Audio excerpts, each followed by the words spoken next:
Welcome back, everyone. Well, anybody who follows this program knows how I feel about democracy. And recently, of course, a lot of conversation about how our democracy is being put to the test. Well, one of the basic tenets, of course, of our democracy is our ability to elect people into offices that influence the government and influence our daily lives.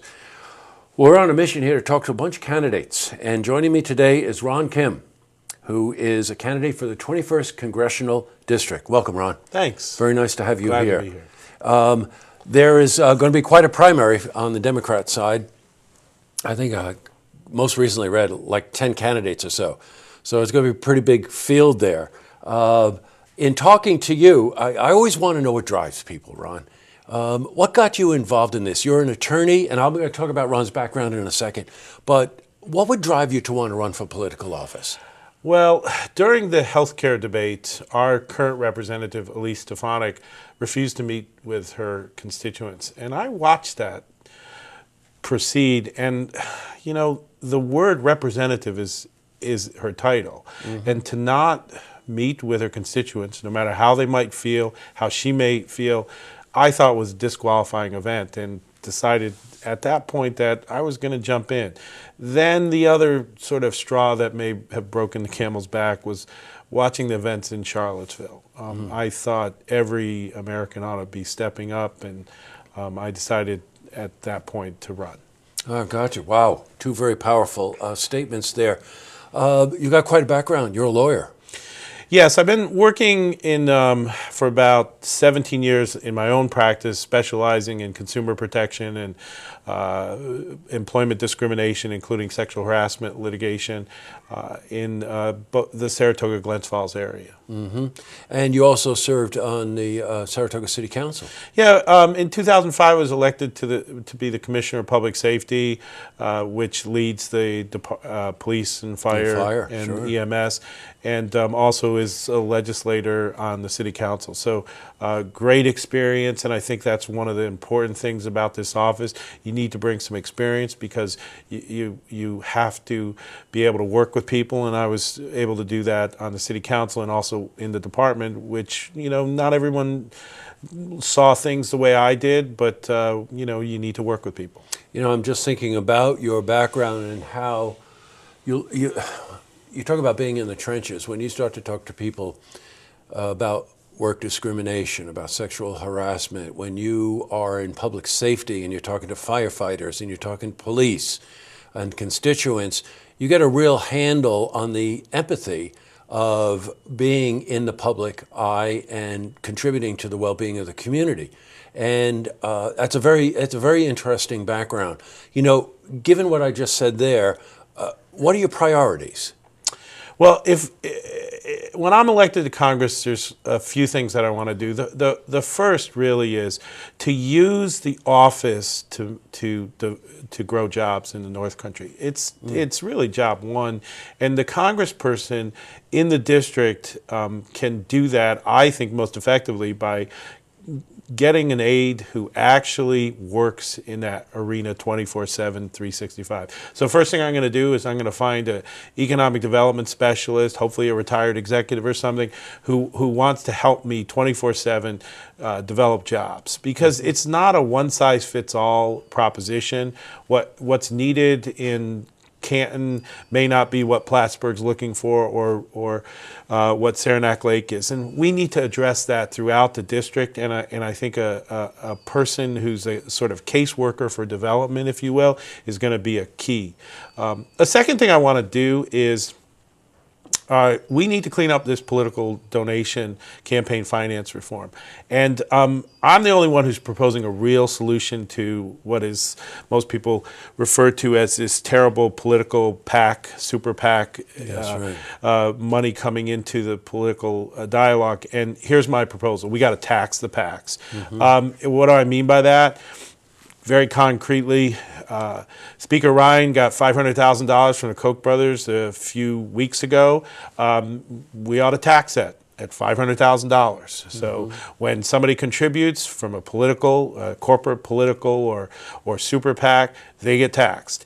And then here's the other thing. The expenditure from that PAC ought to be taxed also. Here's the thing: we need to stop and at least slow down this money, and that's a way to do it if we tax corporate PACs contributions. And well, you know what?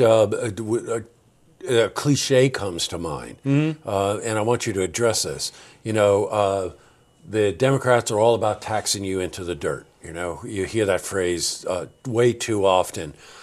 Something like you're recommending has more to do with trying to put a control on a system that many of us would agree is completely out of control with no regulations and whatever. But if you did do that, how does that money benefit our community?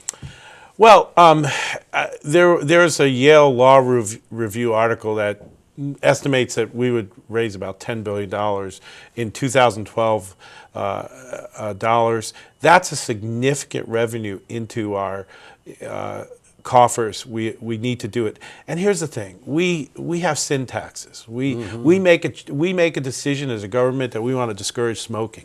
We want to discourage this. We want to stop the corporate and super PAC control of our political dialogue, and this is a way to do it. And it's a proposal. It's a concrete solution that I'm proposing, and it will be something that the first day in Congress I'll write a bill to. Well, you know what? I think it's innovative. Give me another priority for the 21st. Well, one of the other things that that any congressperson needs to really take a strong look at is the infrastructure in our district. We have serious needs. There's been a lot of talk even in this Congress to propose something, and I'm hopeful that when I get to Congress, we can marshal resources and get people to focus on the needs in the North Country. There's bridges that need to be fixed. There's sewers that need to be addressed, water mains, and these are things that I did as a Commissioner of Public Safety. I looked at our infrastructure needs, and we addressed them successfully, and I think we can do it when I'm elected to Congress. Well, you know what? Just again, pointing to your experience, you know what you're talking about with that. And of course, we live in an area that, especially at the turn of the century, saw a tremendous boom. And a lot of our infrastructure is dated, it's aged. So I congratulate you on making that a priority. One more. You had mentioned to me, I think, about the student loan issue.